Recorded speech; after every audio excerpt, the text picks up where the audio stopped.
कक्षा 10th की online class में आपका स्वागत है। कल के वीडियो में आपने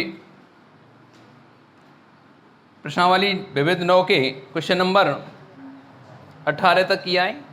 आज हम आपके लिए क्वेश्चन नंबर 19 प्रारंभ करेंगे।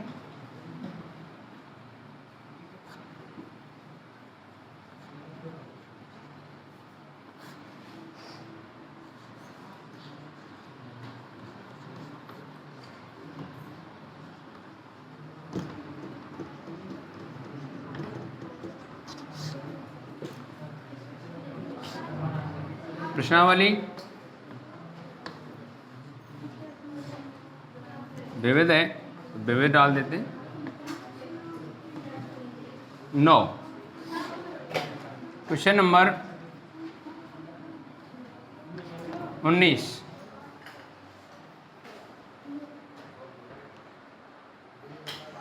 क्वेश्चन नंबर 19 है, उस त्रिभुज की माध्यिकाओं की लंबाइयां ज्ञात कीजिए जिसके शीर्ष 1 - 1, 0 4 और -3 5 हैं, नहीं -5 3 हैं। तो आप देखेंगे एक त्रिभुज दिया हुआ है आपको, आप किसी भी प्रकार का एक त्रिभुज बनाएंगे, अपने अनुसार उसके नाम ABC रखें या PQR रखें या XYZ जो भी रखना चाहें रख सकते हैं। उसमें शीर्षों के निर्देशांक दे रखें। एक शीर्ष है 1 - 1, दूसरा शीर्ष दिया हुआ है 0 4, तीसरा शीर्ष है -5 और 3।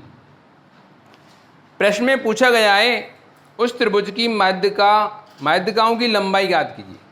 तो सबसे पहले आपको यह आना चाहिए कि माध्यिका किसे कहते हैं। आपने पढ़ा होगा किसी त्रिभुज के एक शीर्ष को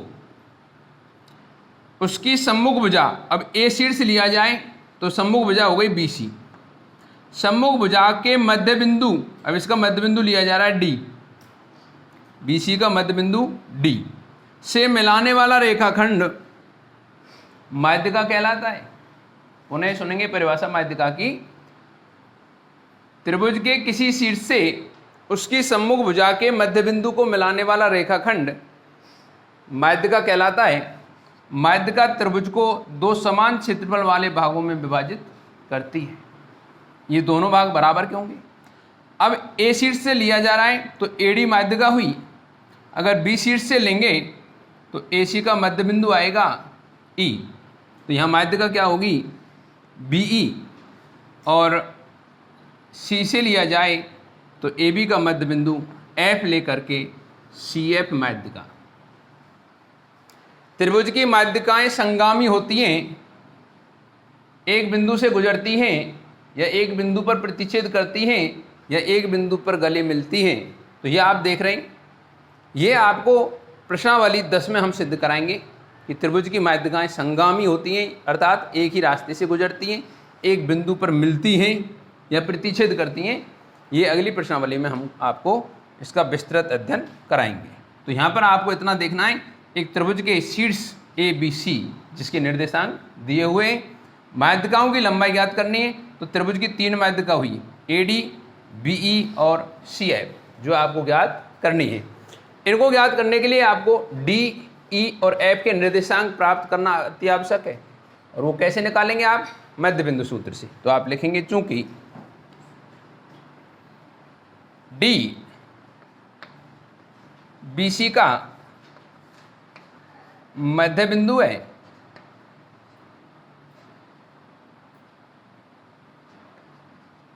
इसलिए D के निर्देशांक x1 + x2/2 यानी मध्य बिंदु का सूत्र लगाएंगे y1 + y2/2। यहाँ पर आप B और C के निर्देशांकों को x1 y1 और x2 y2 प्रयोग में लेंगे। तो यहाँ देख रहे हैं, इसलिए D बराबर या D का निर्देशांक जो होगा x1 के लिए क्या आएगा 0 प्लस x2 का मान -5/2, y1 4 प्लस 3/2, अर्थात डी का आपके लिए निर्देशांक आ रहा है -5/2 और 7/2। इस प्रकार से आप डी का निर्देशांक प्राप्त कर चुके हैं। अब चलेंगे आप ई पर। अब ई आपको दिखाई दे रहा है एसी का मध्य बिंदु है, तो यहाँ लिखेंगे आप, इधर लेते हैं, तथा ई एसी का मध्य बिंदु है,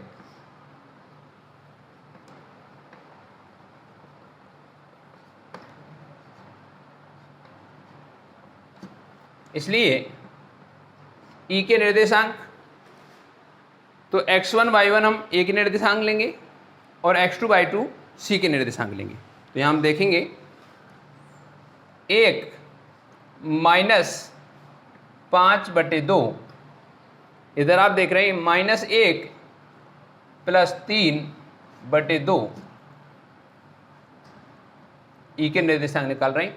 तो यहाँ आप देख रहे हैं क्या बचेगा, 1 - 5 करने पर -4 और -4 बटे क्या है 2, तो -2 आएगा।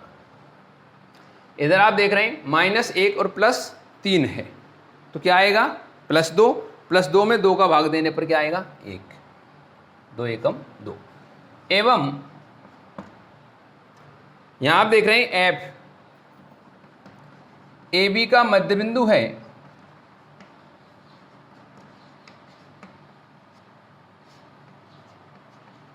इसलिए एफ के निर्देशांक निकालेंगे और x1 y1 ए के निर्देशांक और x2 y2 बी के निर्देशांक प्रयोग में लेंगे। तो हम देख रहे हैं 1 + 0/2 -1 + 4/2, तो f का निर्देशांक आएगा, यहाँ से आप देख रहे हैं 1 + 0 1/2, इधर आप देख रहे हैं तो +3 बचेगा 3/2। जब हमारे पास में डी, ई और एफ के निर्देशांक प्राप्त हो चुके हैं, आपको निकालना है माध्य का ए डी की लंबाई। तो ए से डी के बीच की दूरी आप दूरी सूत्र से निकालेंगे। तो इधर देखते रहें, यहाँ पर आप इसके उपरांत दूरी सूत्र प्रयोग में लेंगे।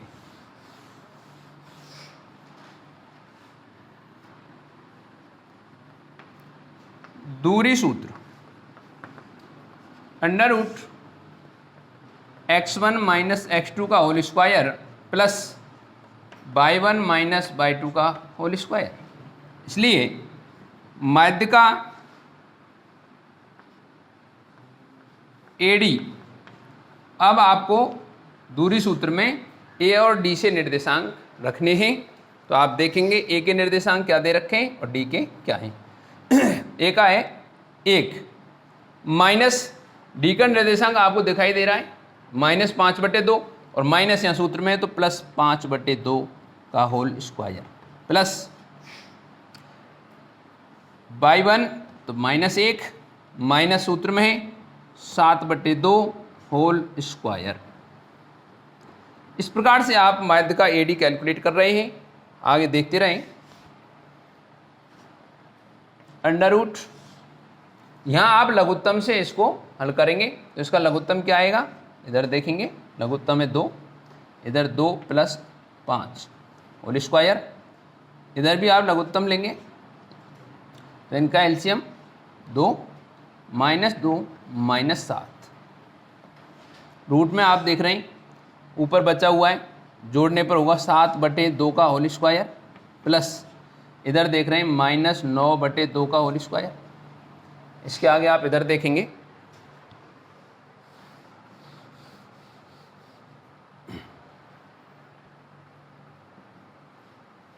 √ में 7/2 का वर्ग करना है तो 7 का वर्ग क्या आएगा 49/2 का वर्ग 4 प्लस -9 का वर्ग करना है तो -9 का वर्ग प्लस 81/2 का वर्ग 4।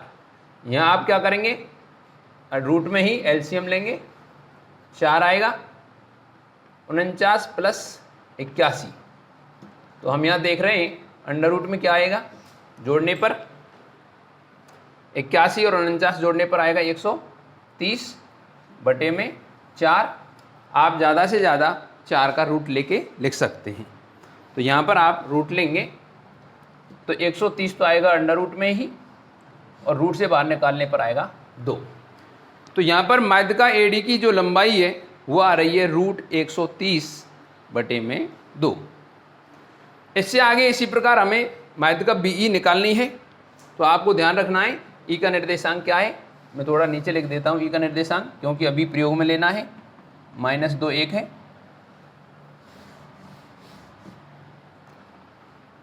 तथा माध्य का BE बराबर आप लेंगे अंडर रूट B और E के निर्देशांकों को आप इस प्रकार से प्रयोग में लेंगे। तो B का निर्देशांक इधर से देखेंगे 0, माइनस E का निर्देशांक -2 है, तो माइनस माइनस +2 हो जाएगा। इधर लेंगे 4 -1 होल स्क्वायर, इस प्रकार से आएगा। देखते रहेंगे तो रूट में क्या आ रहा है 0 + 2, 2 आ गया तो 2 का वर्ग। इधर आप देख रहे हैं 4 - 1 3, तो 3 का वर्ग।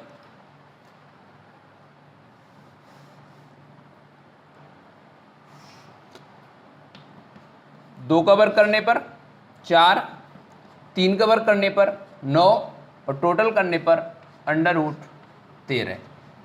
इस प्रकार से आपको माध्य का BE की लंबाई ज्ञात हुई है। अब आपको माध्य का CF ज्ञात करनी है। तो आप इधर देखेंगे CF के लिए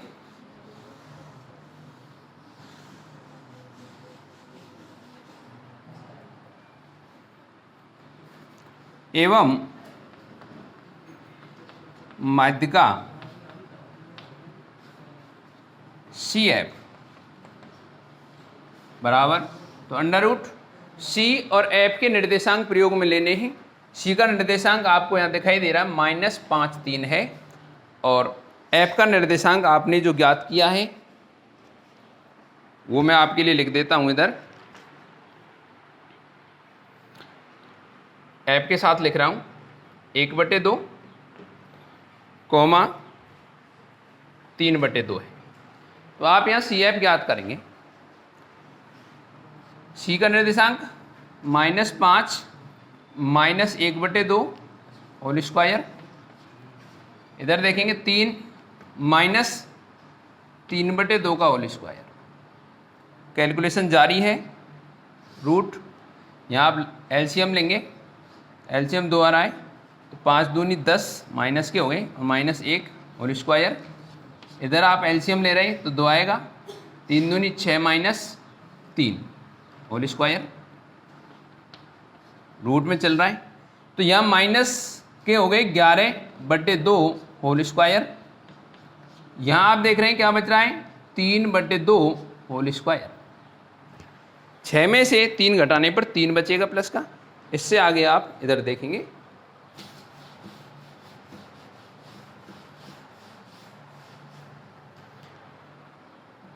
रूट -11 का वर्ग प्लस के 121 और 2 का वर्ग 4, 3 का वर्ग 9/2 का वर्ग 4। आप यहाँ पर लघुत्तम फिर लेंगे और लघुत्तम आएगा 4, ऊपर 121 + 9, टोटल करने पर 130/4, 4 का वर्गमूल लेकर के बाहर निकाल देंगे, और ऊपर रूट में लिखा रहेगा 130/2। अतः त्रिभुज की माध्यिकाएं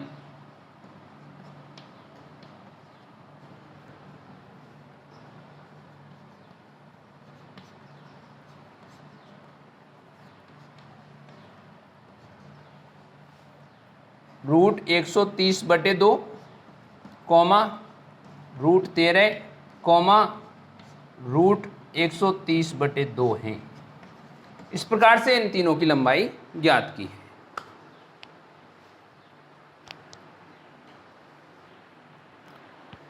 आगे बढ़ते हुए क्वेश्चन नंबर 20 लेते हैं, और क्वेश्चन नंबर 20 आपको देखना है।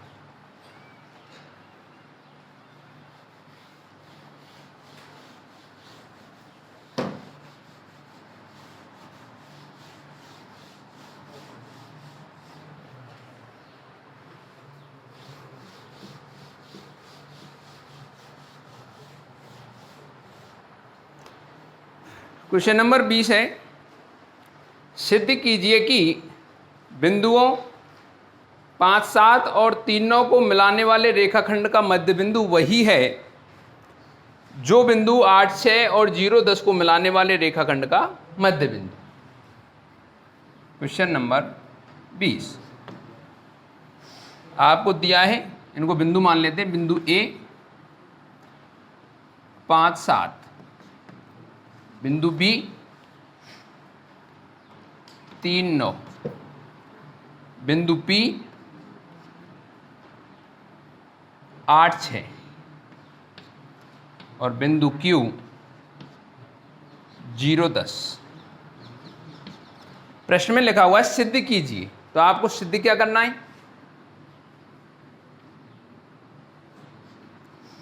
सिद्ध करना है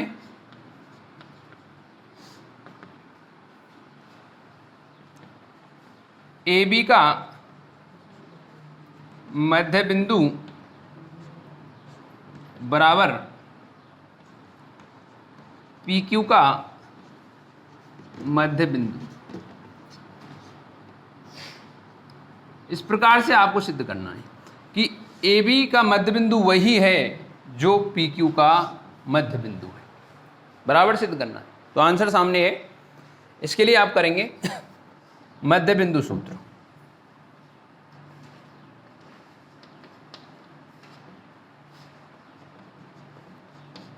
मध्य बिंदु सूत्र क्या होता है? x बराबर x1 प्लस x2 बटे 2 और y बराबर y1 प्लस y2 बटे 2। इसलिए ए बी का मध्य बिंदु निकालते हैं। ए बी का मध्य बिंदु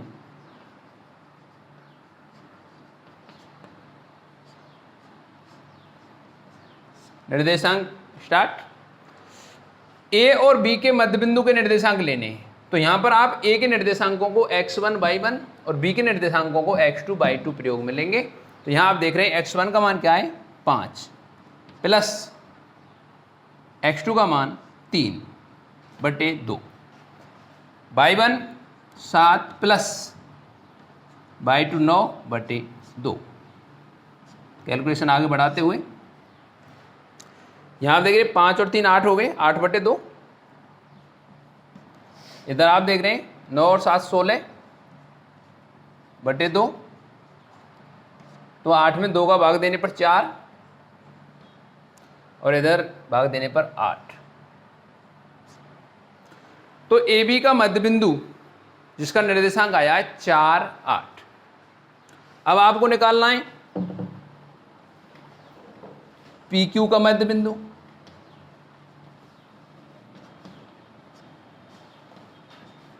तो यहां पर आप P के निर्देशांकों को x1 y1 और Q के निर्देशांकों को x2 y2 प्रयोग में लेंगे। तो यहां आप देख रहे हैं 8 प्लस 0 बटे 2, 6 प्लस 10 बटे 2। आगे बढ़ते हुए 8 बटे 2, 8 और 0 हो गए 8, 8 बटे 2 और 10 और 6 मिलकर के 16 बटे 2, 2 से भाग दे रहे हैं। तो निर्देशांक आपको मिल रहे हैं 4, 8। आपको दिखाई दे रहा है ए बी का मध्य बिंदु क्या है 4, 8, पी क्यू का मध्य बिंदु क्या आया है 4, 8। तो जो ए बी का मध्य बिंदु है वही पी क्यू का मध्य बिंदु है। तो अंत में आप जवाब देंगे अतः ए बी का मध्य बिंदु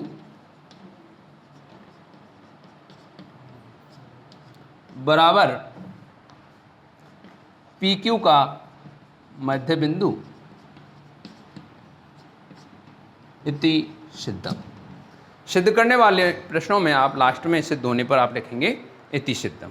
इस प्रकार से आपने इसको सिद्ध किया है।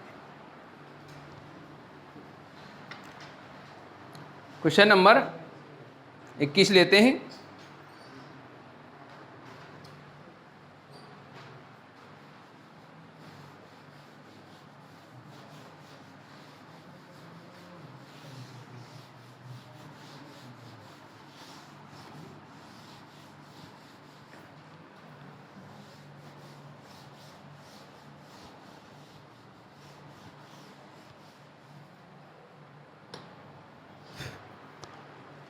क्वेश्चन नंबर 21 है, यदि त्रिभुज की भुजाओं के मध्य बिंदु 1 2 0 -1 और 2 -1 हैं तो त्रिभुज के शीर्षों के निर्देशांक ज्ञात कीजिए।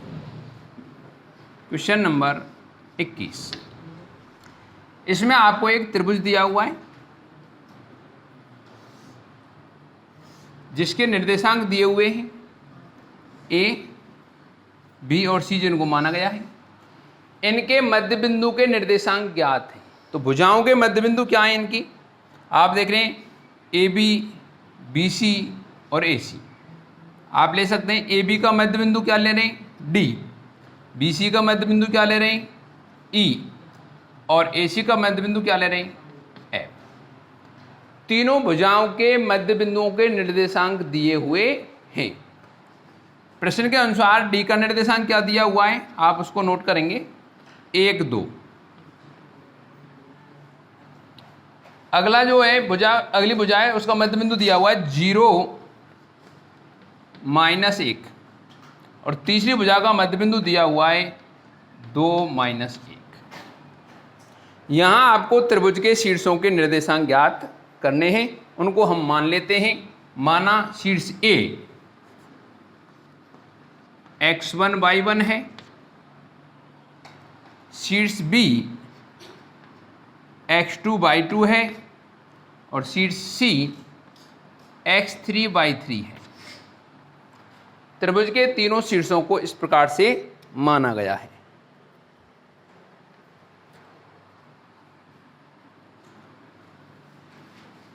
माना त्रिभुज के शीर्ष A x1 y1, B x2 y2 और C x3 y3 है। यह आपने माना है, जबकि आपको भुजाओं के मध्य बिंदु दिए हुए हैं। तो आप यहां लिखेंगे, चूंकि आप देख रहे हैं D क्या है, D AB का मध्य बिंदु है, स्पष्ट दिखाई दे रहा है। D AB का मध्य बिंदु है,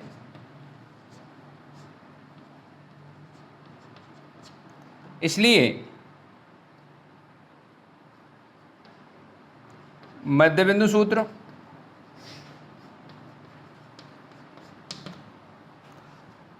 x बराबर x1 प्लस x2 बटे 2 और y बराबर y1 प्लस y2 बटे 2। तो यहाँ आप देख रहे हैं x1 y1 के स्थान पर x1 y1 माना गया है और x2 y2 के स्थान पर x2 y2 है। मध्य बिंदु है जिसका निर्देशांक होता है x y। तो यहाँ पर x का मान क्या है 1 और y का मान क्या है 2। तो आप यहाँ मान रखेंगे, इसलिए x के स्थान पे 1 बराबर x1 प्लस x2 बटे 2 और y के स्थान पर आप रख रहे हैं 2 बराबर y1 प्लस y2 बटे 2। इस प्रकार से यदि 1 के बटे में आप 1 करके बजगुणा करें या इस बटे वाले 2 को इधर पक्षांतरित करें तो 2 का गुणा 1 से होगा, इधर 2 का गुणा इस 2 से होगा। तो आपके पास क्या बचेगा 2 बराबर x1 प्लस x2 अर्थात x1 प्लस x2 बराबर 2। इसको आप इक्वेशन नंबर फर्स्ट डालेंगे। इधर आप देख रहे हैं y1 प्लस y2 बराबर 2 को इधर भेज रहे हैं तो 2 दूनी 4, इक्वेशन नंबर सेकंड। इस प्रकार से आपको समीकरण 1 और 2 प्राप्त हुए। इससे आगे बढ़ते हुए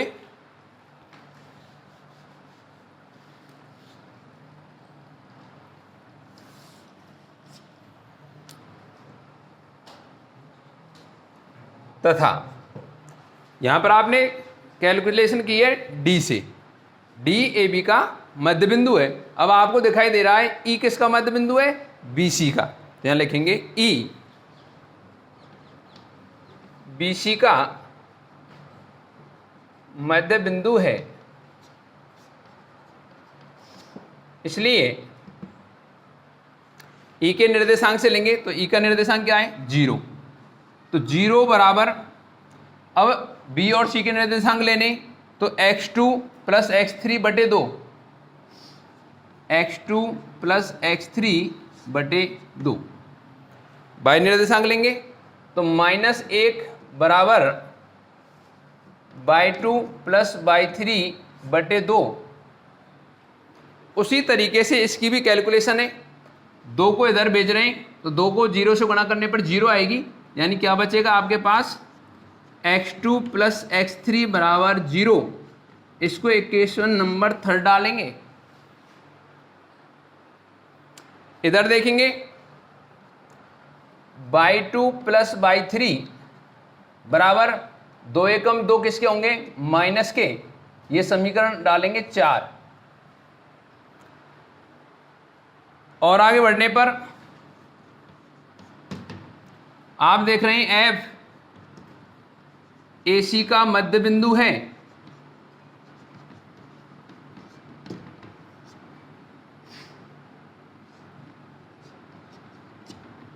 इसलिए अब आप एफ के निर्देशांक से प्रयोग में ले लेंगे तो क्या प्राप्त होगा 2 बराबर x1 प्लस x3, क्योंकि यहां पर आप ए और सी के निर्देशांकों को लेंगे, बटे 2 और -1 बराबर y1 प्लस y3 बटे 2। यहां आप देख रहे हैं x1 प्लस x3 बराबर 2 दूनी 4, समीकरण 5। यहां आप देख रहे हैं y1 प्लस y3 बराबर 2 एकम 2 किसके माइनस के, समीकरण 6। इस प्रकार से आपको समीकरण 1 2 3 4 5 6 प्राप्त हुए हैं। आपको x1 x2 x3 और y1 y2 y3 के मान ज्ञात करने हैं। तो समीकरणों को हल करके आप ज्ञात करेंगे, किस प्रकार ज्ञात करेंगे वो देखते रहें।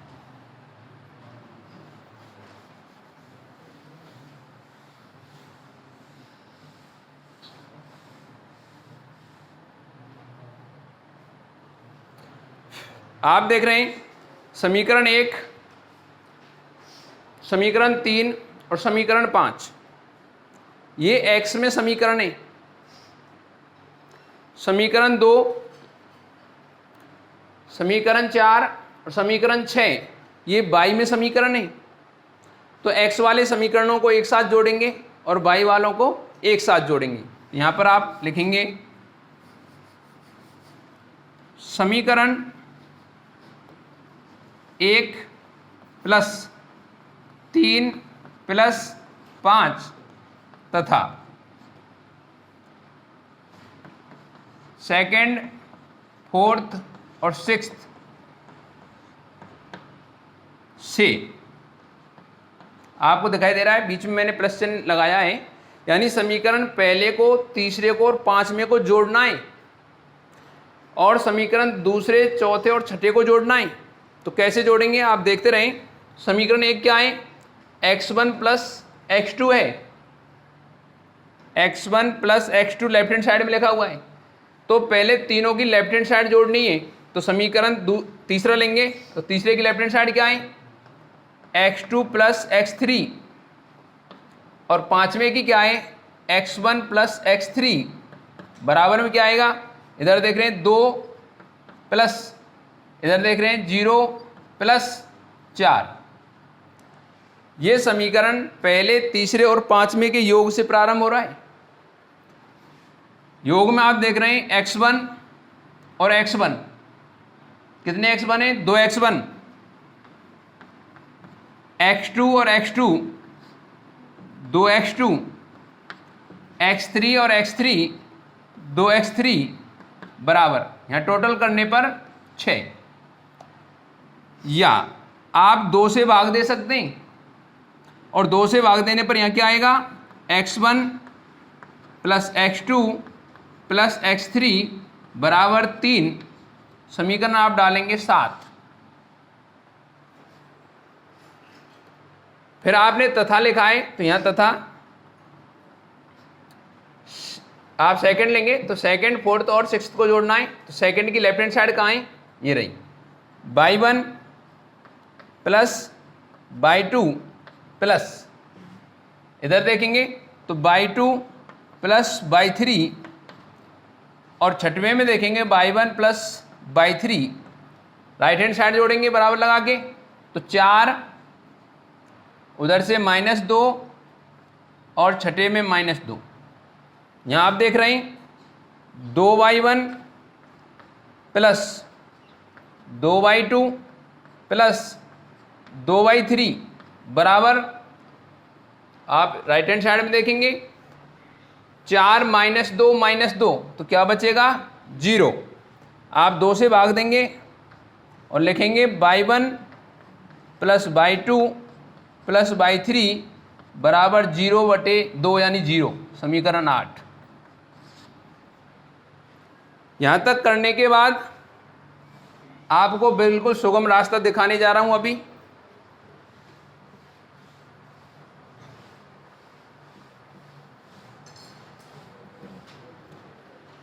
समीकरण 1, समीकरण 3 और समीकरण 5 के द्वारा आपको समीकरण 7 प्राप्त हुआ है। तो समीकरण 1, 3 और 5 से आप समीकरण 7 में क्रमवार एक एक करके मान रखेंगे तो आपको x1, x2 और x3 के मान प्राप्त होंगे। और वो कैसे प्राप्त होंगे, इधर देखते रहें। समीकरण 1 है आपका x1 प्लस x2 बराबर 2,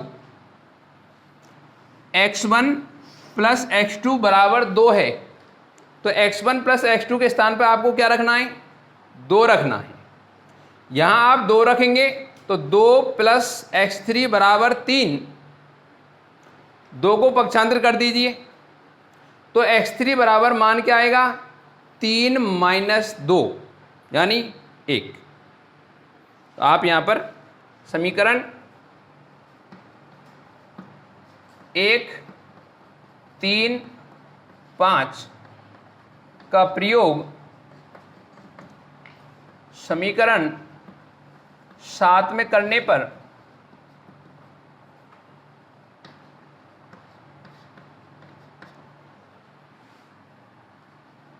x1, x2 और x3 इनके मान किस प्रकार प्राप्त कर रहे हैं ये देखते रहें। आपको थोड़ा मैं शॉर्टकट बता रहा हूं। जब आपने समीकरण 1 से x1 प्लस x2 के स्थान पे क्या रखा है, 2, और 2 को पक्षांतरित किया है तो x3 बराबर क्या बचा है, 1। तो x3 का मान 1 प्राप्त हुआ है, करेक्ट। समीकरण 3 पे आ जाइए। समीकरण 3 आपके पास है x2 प्लस x3 बराबर 0।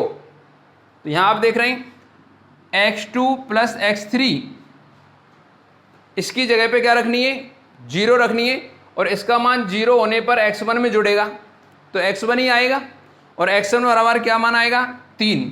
तो x1 का मान क्या रहा, 3। अब समीकरण 5 पे आ जाइए। तो समीकरण 5 क्या है, x1 प्लस x3 का योग 4 है। आप इन 2 को देखेंगे, x1 प्लस x3 का योग 4, तो 4 प्लस x2 बराबर 3 है। 4 प्लस x2 बराबर 3 है, तो x2 बराबर पक्षांतर करने पर 3 - 4 हो जाएगा, और 3 - 4 करने पर क्या प्राप्त होगा आपको, -1। तो ये समीकरण 1, 3 और 5 को समीकरण 7 में क्रमवार रखा है, एक एक करके रखा है, तो रखने पर आपको x1, x2, x3 के मान प्राप्त हुए हैं। इससे आगे आप क्या करेंगे, समीकरण 2, 4 और 6 का प्रयोग समीकरण 8 में करने पर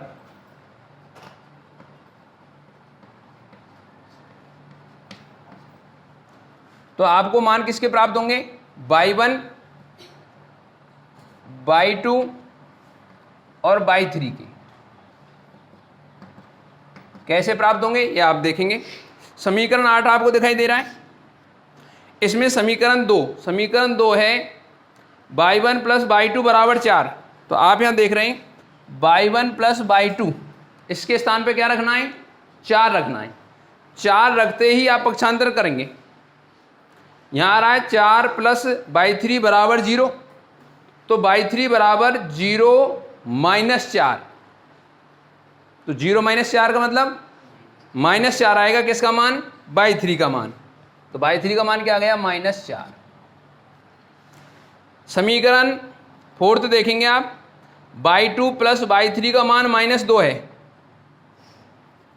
y2 प्लस y3 का स्थान पे आप -2 रखेंगे, तो y1 प्लस, तो यहाँ -2 रहेगा, -2 बराबर 0। अब -2 का पक्षांतरण करिए, तो y1 बराबर 0 प्लस 2, और 0 प्लस 2 करने पर क्या आता है? +2 ही आता है। लास्ट पॉइंट, समीकरण 6 है y1 प्लस y3, y1 और y3 इसका टोटल दिया हुआ है -2। तो y2 बराबर -2 को पक्षांतर करिए, +2 हो जाएगा। तो y2 का मान क्या आएगा? +2 आएगा। आप यहाँ देख रहे हैं x1, x2 और x3 के मान आ चुके हैं, y1, y2 और y3 के मान आ चुके हैं। तो आपको त्रिभुज के तीनों ही शीर्ष ज्ञात हो चुके हैं, उनको लिखेंगे। अतः त्रिभुज के शीर्षों के निर्देशांक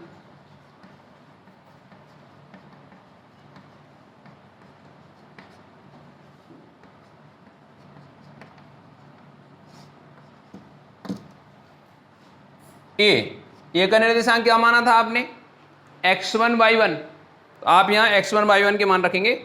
x1 का मान 3 और y1 का मान 2। ये बिंदु ए है। बिंदु बी x2 y2, तो x2 के स्थान पर -1 और y2 के स्थान पर 2। तो बिंदु बी का निर्देशांक आया है -1 2। और बिंदु सी x3 y3, तो x3 के मान है 1 और y3 का मान -4 है। इस प्रकार से आपने त्रिभुज के तीनों शीर्षों के निर्देशांक ज्ञात किए हैं। ए का निर्देशांक 3 2, बी का निर्देशांक -1 2 और सी का निर्देशांक 1 -4 है। Full stop. इस प्रकार से आज तक के लिए स्टॉप। धन्यवाद।